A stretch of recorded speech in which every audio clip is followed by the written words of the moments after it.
E aí vocês falam de alguns casos lá. E me chamou muito a atenção o caso de Apple, né? Que trouxe dinheiro para o fundo, mas que também é um erro em parte. Queria que você comentasse um pouquinho sobre isso. Por que vocês acham que, de alguma forma, vocês erraram com o caso de Apple?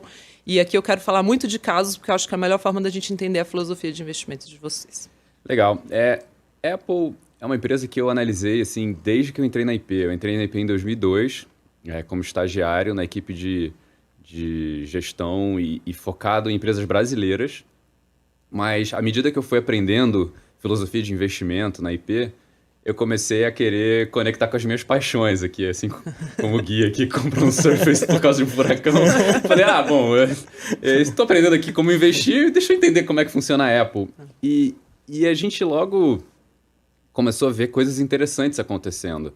Na época, a empresa tinha uma posição super medíocre no mercado de computadores, era menos de 5% de share no mercado de computadores, acho que uns 3% com o Mac. E ela já tinha um iPod, mas não tinha loja de música ainda. E a empresa era tão questionada que ela negociava o valor do caixa que tinha no banco. Isso foi em 2003. E, de repente, surgiu um boato de que ela ia comprar a Universal Music.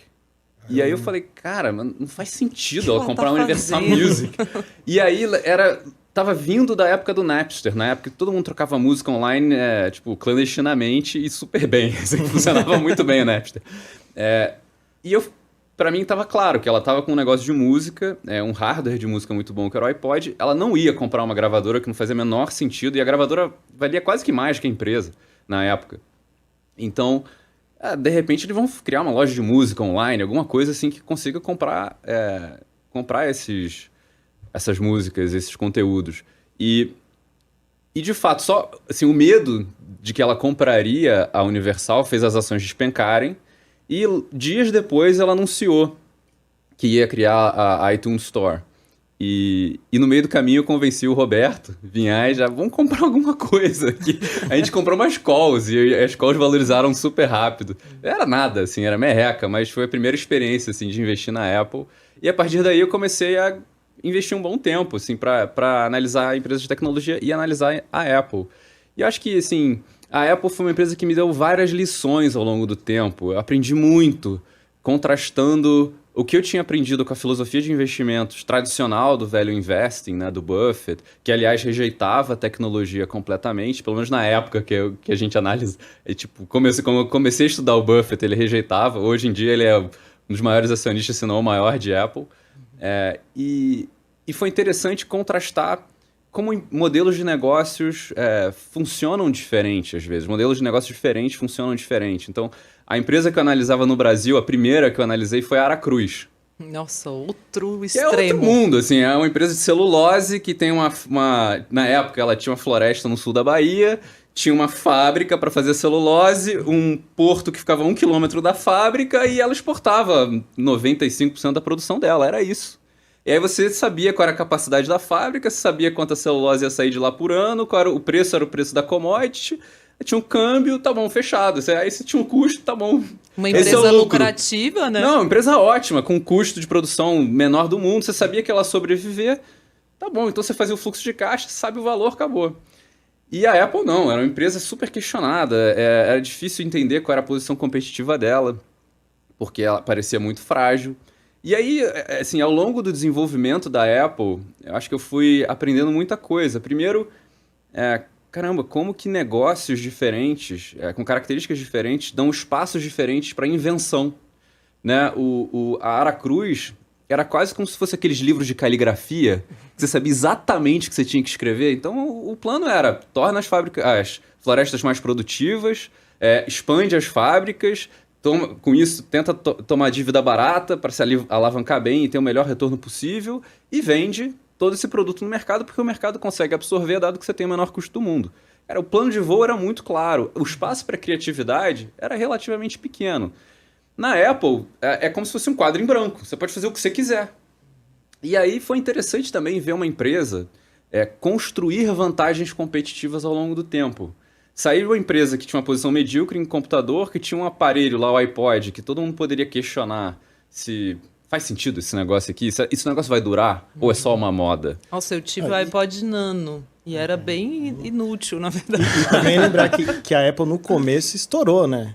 Tipo, nessa época daí ela tá sendo questionada, mas ela vinha de um... Já tinha quase quebrado antes. Mas o começo da Apple foi absurdo, né? Foi com o Apple II lá, o Apple Lisa. Sim, foi uma coisa bombou. assim, gigante. E depois eles caíram e nessa época Sim. questionado. O iPod foi um ponto de inflexão pra Apple, né? Foi, o iMac e o iPod levantaram... Assim, o iMac trouxe pra ela a sobrevivência, o iPod deu pra ela o início da vida, assim. Foi Steve Jobs na maior fase ali. Na veia ali. E aí... Mas foi interessante ver como que uma empresa disciplinada, com uma gestão muito boa, consegue construir competências ao longo do tempo. Então você pensa assim, o sistema operacional do iPhone foi super importante para o sucesso do iPhone e para essa explosão de smartphones. Por quê? Porque ele é um sistema operacional de computador. Ele não era um sistema operacional mequetrefe de celular. Né? Todo mundo tinha celular, aqueles mesmos celulares que tinham aplicativo tinham sistemas simplificados, ruins pra caramba. Jogava cobrinha. E aí, de repente, horríveis. Exato. E aí, de repente, a Apple conseguiu colocar o sistema operacional do Mac no iPhone. Obviamente, com as simplificações. E com excelência, né? Porque a Microsoft tinha tentado fazer o Windows... Nossa, era horrível. Era o Windows para celular, só que eles simplesmente pegaram o Windows e botaram numa tela pequena. Simplesmente não aí você ficava lá sentando o mousezinho. Tinha o menu iniciar no negócio, era ridículo, era ridículo. Fala galera, aqui é o Mr. Anderson. Você quer começar no marketing digital do jeito certo, mas está perdido e perdendo tempo com videozinhos de gurus? Veja o curso Fórmula Negócio Online desse cara aqui. Ele é referência no Brasil. Tome uma atitude, link na descrição do vídeo. Valeu! E aí você pensa assim, caramba, mas de onde é que veio essa competência do sistema operacional? Cara, o sistema operacional que eles colocaram no iPhone foi criado na Next, que é uma empresa que começou em 85, quando o Steve Jobs foi expulso da Apple. Então, de 85 até 2007, esse negócio foi sendo construído até virar a explosão que foi. E foi a empresa semente da Pixar também depois. É loucura, o cara era absurdo. Outra competência que eles criaram, assim, que foi muito impressionante, foi a competência dos chips. Né? Essa semana eles lançaram os laptops novos, profissionais, assim. E é incrível a performance dos laptops e quão pouco gasta a bateria. Isso veio de uma aquisição que eles fizeram em 2008 e conseguiram, a partir daí, fazer os chips dos iPhones, dos iPads e trocar os chips de Intel. Estão trocando agora os chips Intel dos computadores. E estão ganhando uma vantagem, eu acho, importante sobre os Intel e os PCs em geral. Então, isso vai virando vantagem competitiva para a empresa.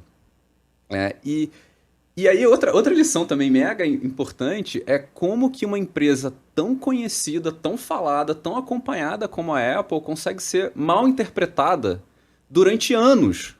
Então, na época que a gente investiu algumas vezes na Apple. Então, 2013 foi, talvez, nos fundos locais, a mais antiga.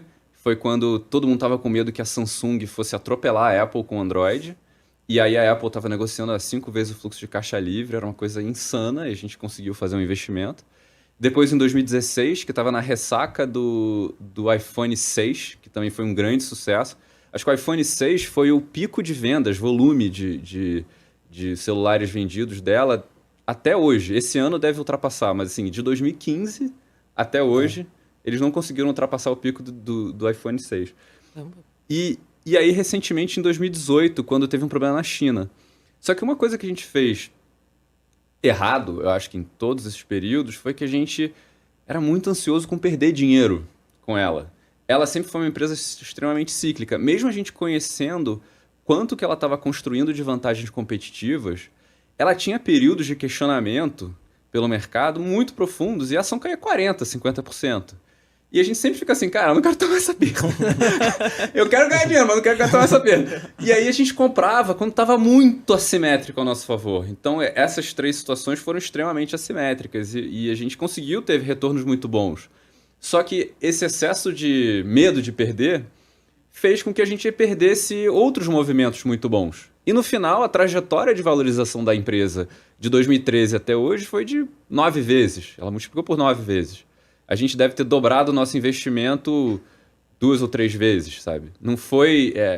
foi um bom resultado, talvez menos volátil, mas talvez se a gente tivesse acompanhado com mais tranquilidade a posição, a gente teria ganhado mais dinheiro. Se você pudesse voltar atrás, teria comprado lá atrás e carregado até hoje.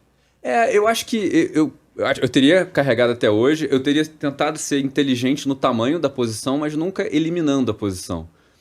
Acho que era, assim, por exemplo, uma questão que acontece muito em investimento é a tal da ancoragem. A Apple, ela, por muito tempo, negociou ali entre 8 vezes e 12 vezes o fluxo de caixa livre. Para quem acompanha a empresa, esse é um preço muito barato para um negócio. Muito barato. Para um negócio bom, então um negócio bom deveria estar negociando entre 20 e 30, pelo menos, tá? Então, se estava negociando a 8 a 12, era muito barato. Só que quando você está com medo de perder, o que acontece? Você olha para os 8 a 12 e você fala assim, puta, mas tá negociando a 13. Então, vou perder dinheiro. Não, tá barato para burro. Espera que alguém vai entender que esse negócio tem que negociar a 20. Então, é muito... Mesmo quando você tem um horizonte de longo prazo, você tem que tomar muito cuidado com essas ancoragens para você não perder oportunidades super legais que podem acontecer.